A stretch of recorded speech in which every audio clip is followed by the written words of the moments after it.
मैं अभी जामिया मिल्लिया इस्लामिया के कब्रिस्तान में खड़ा हूँ और मेरे पीछे आप देख सकते हैं जिनका कब्र मुबारक है वो है ब्रिगेडियर मोहम्मद उस्मान।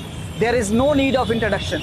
अगर हम बात करें तो इनकी अंतिम विदाई के लिए यहाँ इंडिया के पहले प्राइम मिनिस्टर जवाहरलाल नेहरू अपने पूरी कैबिनेट के साथ यहाँ खड़े थे, और गवर्नर जनरल की बात करें तो वो लॉर्ड माउंटबेटन थे, वो भी यहाँ मौजूद थे।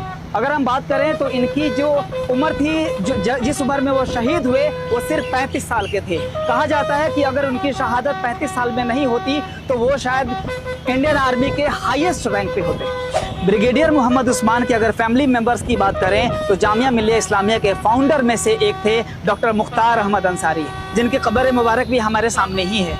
उसके बाद डॉक्टर हामिद अंसारी जो कि वाइस प्रेसिडेंट ऑफ इंडिया भी रहे हैं, और मुख्तार अंसारी भी रहे हैं। ब्रिगेडियर मोहम्मद उस्मान के भाई मोहम्मद गुफरान भी सेना में ब्रिगेडियर के रैंक पे थे। 1947 में जब देश का बंटवारा हो रहा था तो उस वक्त मोहम्मद अली जिन्ना और पाकिस्तान के पहले प्राइम मिनिस्टर लियाकत अली ने ब्रिगेडियर मोहम्मद उस्मान को अपने आर्मी का चीफ बनाने तक का ऑफर दिया, लेकिन ब्रिगेडियर मोहम्मद उस्मान ने इस ऑफर को इनकार किया और वो बोले कि मैं अगर इस मिट्टी में पैदा हुआ हूँ तो इसी मिट्टी में दफन होऊंगा। और मेरे पीछे आप देख सकते हैं उनका कब्र मुबारक है।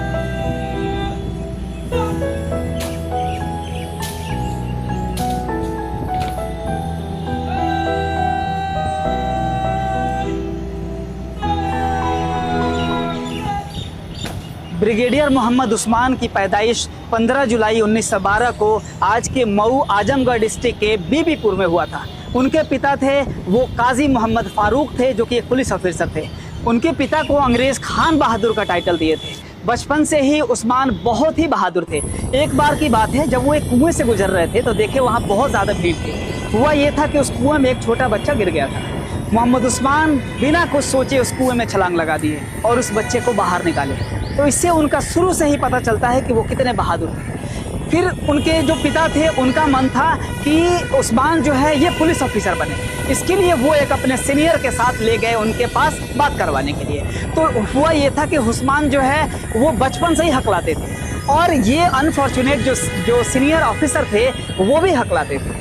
तो जैसे ही वो कुछ सवाल पूछे तो मोहम्मद उस्मान ने कुछ हकलाते हुए जवाब दिया। इस वजह से वो जो अंग्रेज अफसर थे वो चिढ़ गए, और इस तरह से इनका जो है पुलिस ऑफिसर बनने का सपना ही टूट गया।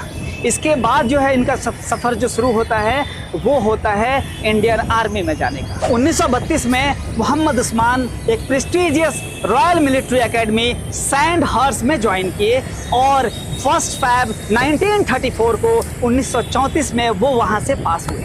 और पास होने के बाद वो 10 भारतीयों में से एक थे। उनके बैचमेट थे सैम मानेकशॉ, आपने नाम सुना होगा, जो हाईएस्ट रैंक पे थे।